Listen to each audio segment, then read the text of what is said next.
This is a video response to "Oh My God, It's Chris." I guess that's how you would say the name.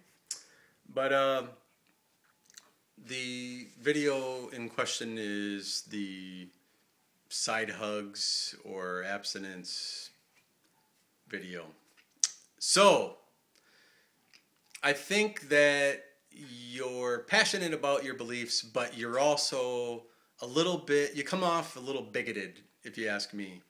I would think, and I would guess, I've seen a few of your videos. I'm even subscribed to you, which is rare.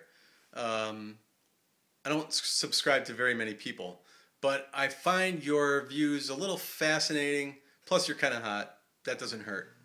But doesn't take away from the fact that you are a little on the bigoted side and intolerant when it comes to religion, obviously. Now, some would say that religion is intolerant, but I know there are some churches, Christian churches, that would welcome just about anyone into them. That's not to say they all would, but Christianity is often painted as being intolerant, and you could go either way on that.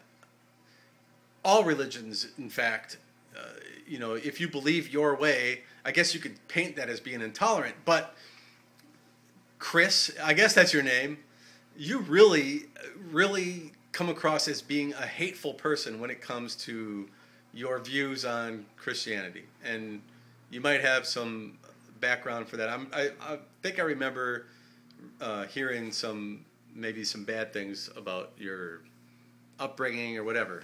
Doesn't matter.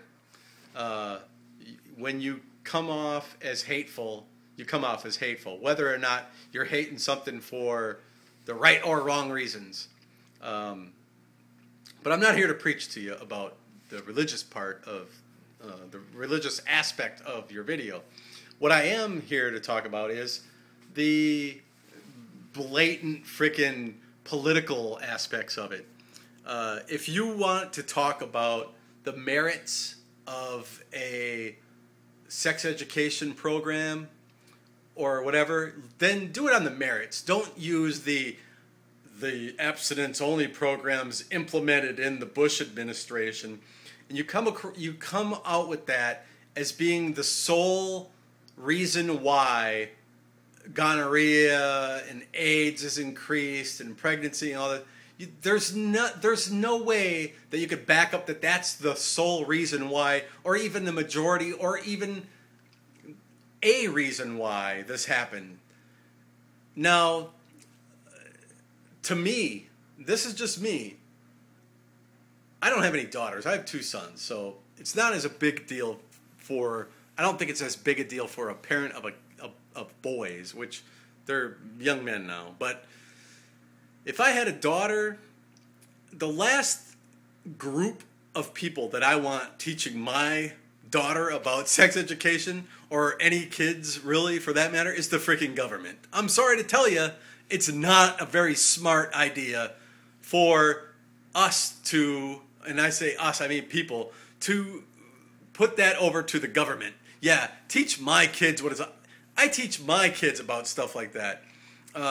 It's funny how you'll hear some of the same people that would be all for these sorts of programs in schools that would say the government should stay out of my bedroom. But when it's something like this, then we're all for it. No, I'm sorry to say, that's a personal freaking matter, and that ought to be left up to the parents. Oh, but some kids can't, they're not going to be able to get that from their parents because they're not. You know what? Doesn't matter. Doesn't matter. I don't want the government to be the one that's going to teach kids about something like this. I just don't.